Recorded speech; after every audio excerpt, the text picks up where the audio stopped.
My Shadow by Robert Louis Stevenson.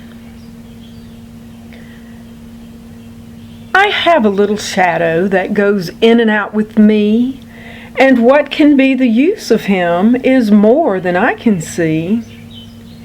He is very, very like me from the heels up to the head, and I see him jump before me when I jump into my bed.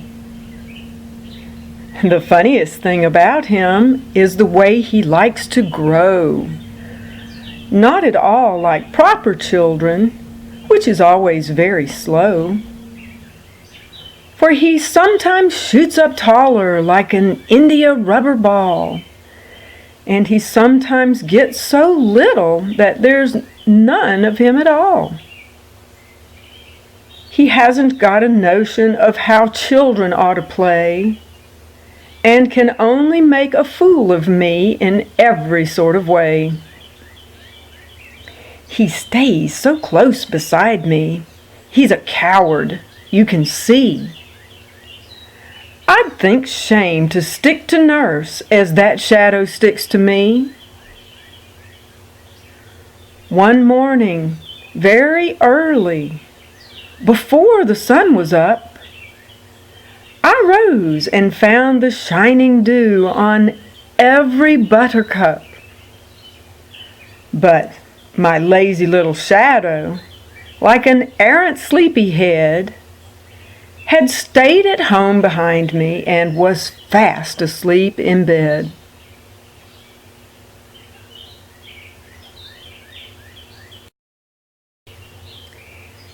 At the Seaside by Robert Louis Stevenson.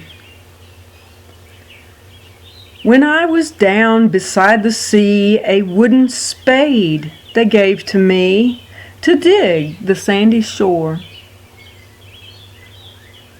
My holes were empty like a cup. In every hole the sea came up, till it could come no more.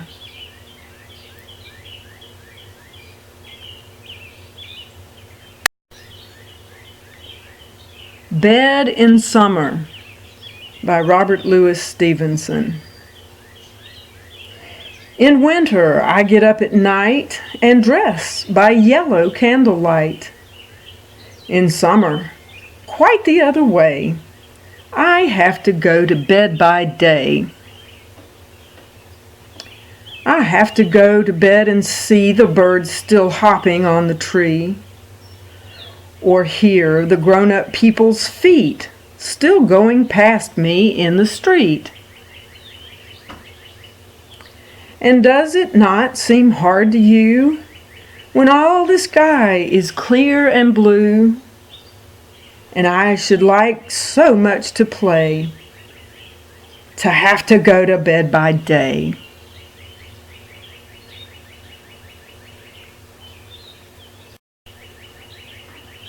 Time to Rise by Robert Louis Stevenson. A birdie with a yellow bill hopped upon the windowsill, cocked his shining eye, and said, "Ain't you shamed, you sleepy head?